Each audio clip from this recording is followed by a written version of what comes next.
Hello everyone, STD with पीके में आपका स्वागत है।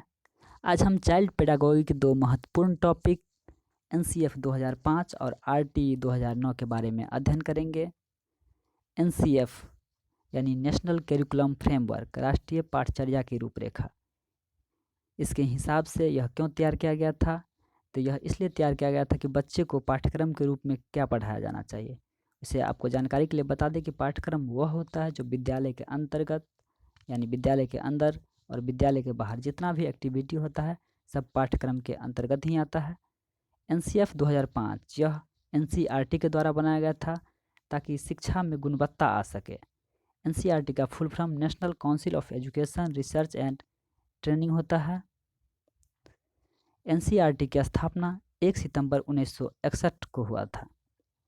एनसीएफ के लिए प्रस्तावना प्रोफेसर यशपाल के द्वारा लिखा गया था। एनसीएफ के अनुसार शिक्षा कैसा होना चाहिए? तो शिक्षा लर्निंग विदाउट बर्डन होना चाहिए, शिक्षा बिना बोझ का होना चाहिए, लर्निंग बाय डूइंग होना चाहिए जिसमें बच्चा कुछ करके सीखे, बच्चा को रट्टा से दूर ले जाना है, बच्चा को किसी भी चीज़ को रटाना नहीं है, रट्टा से दूर ले जाना है, उसको करके सीखने पर बल देना है, बच्चा को समाज से जोड़ना है। इसमें टीचर का क्या योगदान होना चाहिए, रोल क्या होना चाहिए टीचर का? तो टीचर का रोल फैसिलिटेटर का होना चाहिए, सुगमकर्ता का होना चाहिए, यानी किसी भी चीज़ को आसान बनाने का होना चाहिए। बच्चा बच्चा कैसा होना चाहिए? तो बच्चा एक्टिव लर्नर होना चाहिए, सक्रिय भागीदार। एनसीएफ बहुभाषा पे बल देता है।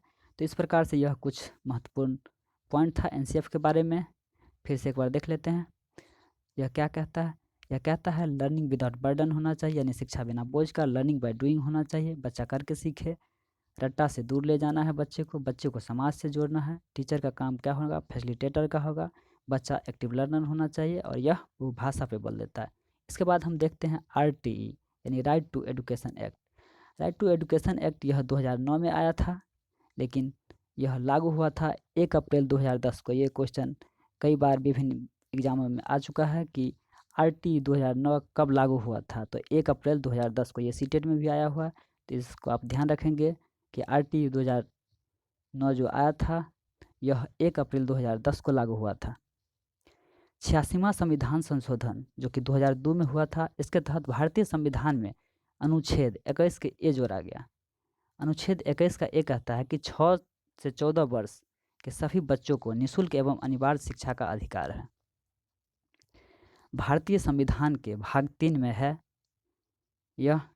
भारतीय संविधान का भाग 3 12 से लेकर 35 तक है, जो मौलिक अधिकार कहलाता है, यानी मौलिक अधिकार का उल्लेख भारतीय संविधान के 12 से 35 तक में है।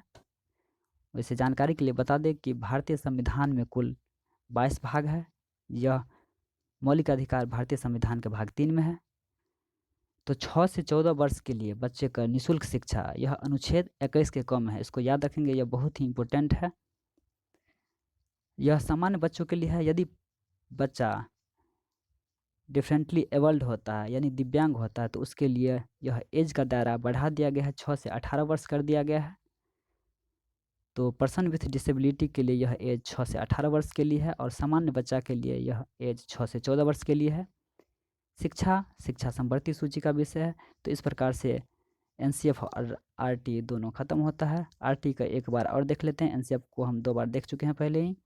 तो आरटी का जो इम्पोर्टेंट पॉइंट है वह यही है कि यह 86वां संविधान संशोधन 2002 के द्वारा भारतीय संविधान के अनुच्छेद 21 में जोड़ा गया था। आरटी 1 अप्रैल 2010 को लागू हुआ था।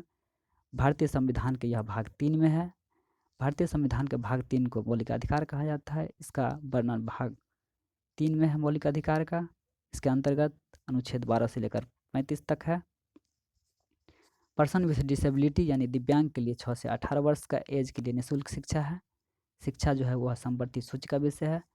तो थैंक्स दोस्तों, keep learning, keep watching, thank you.